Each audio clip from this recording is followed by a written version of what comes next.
हम अभी लखनऊ के माननीय काशीराम साहब जी के स्मृति स्थल पर खड़े हैं। यहाँ बामसेप का 39वां राष्ट्रीय अधिवेशन चल रहा है। यहाँ बहुत स्टेट से लोग आए हैं, बहुत राज्य से लोग आए, विभिन्न राज्य से लोग यहाँ पर आए हुए हैं। मध्य प्रदेश के स्कूल में पढ़ाने वाले टीचर लोग भी हमारे साथ जुड़े हुए हैं। ठीक है, बहुत बढ़िया, अच्छी बात है। आपका मैं इंट्रोडक्शन करना चाहूँगा कि आप अपना मतलब परिचय पूरा दे पहले तो। हाँ, मैं प्रोफेसर डी.बी. दावारी हूँ। जी सर। नेशनल बामसेप पदाधिकारी हो? हाँ, मैं टीचर हूँ। हाँ जी, हाँ जी। पूना में महाराष्ट्र के हाई स्कूल में पढ़ाता हूँ। और जो गवर्नमेंट का भी न्यू पॉलिसी आया है, न्यू पॉलिसी में हमारे बच्चों का इंग्लिश जो है, बहुजन बच्चों का इंग्लिश का सब्जेक्ट उन्होंने ऐच्छिक कर दिया है। साइंस का सब्जेक्ट भी ऐच्छिक कर दिया है, ताकि हमारे बच्चों को साइंस के बारे में, तर्क करने के बारे में, विवेकपूर्ण विचार करने के बारे में वो अंधेरे में रख सके। इस वजह से वो पॉलिसी बनाई हुई है। जो दुनिया के साथ नॉलेज बांटने का काम इंग्लिश का होता है, इंग्लिश को भी उन्होंने ऐच्छिक कर दिया है। इसकी वजह से आने वाली नस्लें हमारी जो है ज्ञान के बिना गुलाम बन जाएगी। यही एक तरीके से हमको, एक टीचर की वजह से मेरे को लगा कि हम ऐसी एजुकेशन पॉलिसी का विरोध करें, और विरोध करने वाला पूरे देश दुनिया में जो कोई संगठन अगर है इस देश में, इस देश की डेमोक्रेसी बचाने वाला, इस देश का भविष्य बचाने वाला कोई अगर संगठन तो है तो बामसेप है। और इसीलिए मैं लखनऊ में, उत्तर प्रदेश में यहाँ पे आया हूँ। हमारे साथ जो टीचर जुड़े हुए हैं, इनको पूछ लेते हैं कि न्यू एजुकेशन पॉलिसी में हमारे बच्चों मैं सर उनसे पूछने से पहले आपसे एक प्रश्न करता हूँ कि आपने बहुत ही बढ़िया शिक्षा विभाग से संबंधित है, एजुकेशन डिपार्टमेंट से संबंधित आपने न्यू पॉलिसी के बारे में आपने बहुत बढ़िया जानकारी दी, और आप एक जागरूक बामसेप के कार्यकर्ता होने के कारण से आपने बहुत ही बढ़िया प्रश्न किया है, और सरकार से भी आपने सवाल किए हैं। आपने इंग्लिश के बारे में जो न्यू पॉलिसी स्कीम के तहत ऐच्छिक विषय बना दिया है, और वैसे हम चाहते हैं कि इंग्लिश है जो कंपलसरी हो, कंपलसरी। और अलग अलग स्टेटों के माध्यम से जो राज्य सरकारें हैं और उनका जो राज्य की संवर्धित सूची है, उनमें है जो ये विषय है राज्य सूची में है। अगर एनसीईआरटी या केंद्र की गवर्नमेंट उसकी सूची में डाल करके उनको कंपलसरी एजुकेशन करती है, तो हम सब बामसेप संगठन और ऑल इंडिया से, हम राजस्थान से भी आए हुए, मैं टीचर से जुड़ा हुआ हूँ, हमारी मांग है कि पूरे देश भर में इंग्लिश विषय को कंपलसरी बनाया जाए। सर आपका परिचय सर जी। आप सभी लोग ध्यान में रखेंगे। धन्यवाद। हाँ जी, बोलिए सर। दिलीप सिंह सोलंकी, मध्य प्रदेश से आया हूँ। हाँ जी, से बोलिए, जोर से बोलिए सर। हाँ सर, बोलिए सर, बामसेप के बारे में आप क्या जानते हो? आप यहाँ आए, एक राष्ट्रीय संगठन है। हाँ जी। ये जो है सभी जो रूढ़िवादिता है, अंधविश्वास है, उनको खत्म करने वाला एक जोरदार संगठन है। और उस संगठन के माध्यम से जो भी इसके ऊपर आघात होता है, वही बामसेप संगठन उसको बचाता है। ठीक है। और संविधान को जो है सही दिशा में लाता है। और सारी जो शिक्षा पद्धति है, उस शिक्षा पद्धति में भी जो है बच्चों को तर्क करने का एक बहुत बड़ा स्टैंड है बामसेप। बहुत बढ़िया। आप एम्प्लॉयज होने के कारण आप बामसेप के उस जहाँ से आए हो उस जिले में पदाधिकारी हो क्या? जी। अच्छा, आपके वहाँ है जो बामसेप के अधीन जो संगठन काम करने वाले हैं, जैसे भारत मुक्ति मोर्चा है, राष्ट्रीय मुक्ति मोर्चा है, ये बहुजन क्रांति मोर्चा है, वहाँ की ये जो विंग है वो कैसे काम कर रही है? सभी की काम चल ही रहा है। अच्छा। पूरे जिला स्तर के ऊपर, और सभी जो है अपनी अपनी मीटिंग ले रहे हैं।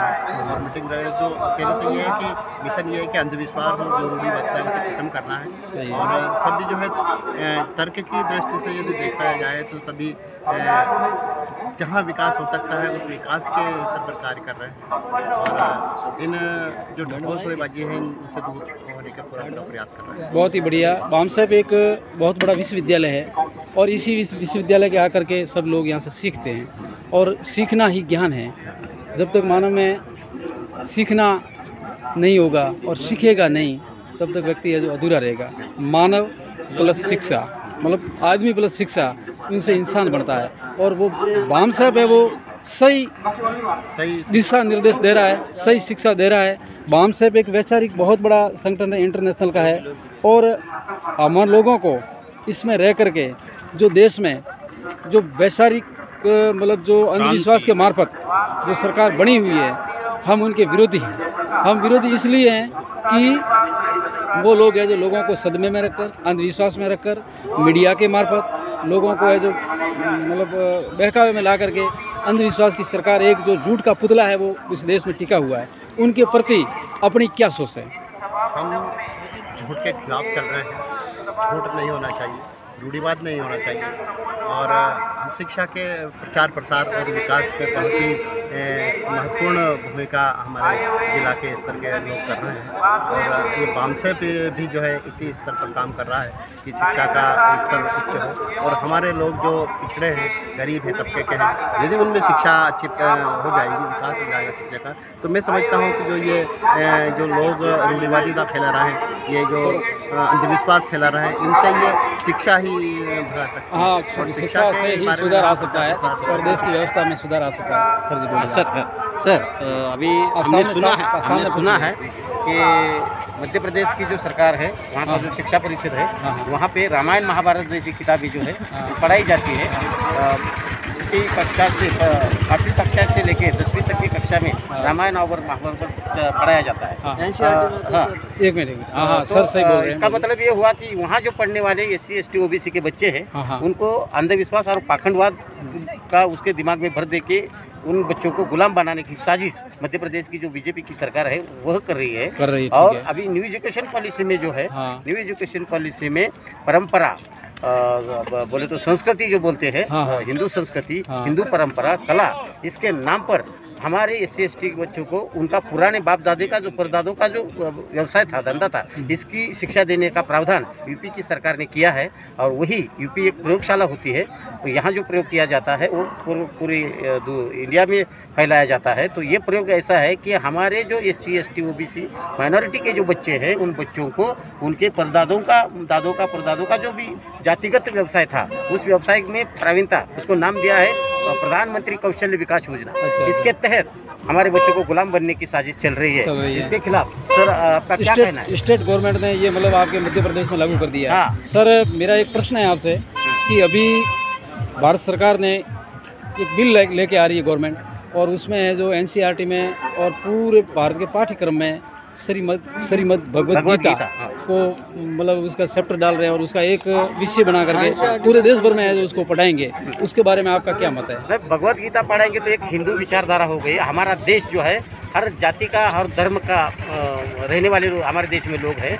अगर किसी एक धर्म को हम पुरस्कृत करते हैं, अगर किसी एक धर्म का हम पुरस्कार करते हैं, तो बाकी के धर्म के लोगों में शंका पैदा हो जाएगी, वो अलग से समझ। सर क्या भारत का जो संविधान का जो मूल विचार है, मूल सिद्धांत है, उसके खिलाफ में है क्या? हाँ, ये सब संविधान के खिलाफ है और संविधान को तोड़ने की और मनु का स्मृति लगाने की ये कोशिश जो है जारी कोशिश। धर्मनिरपेक्ष जो सिद्धांत है भारत के, क्या इस प्रकार के धार्मिक पाठ्यक्रम की जगह दी जाएगी?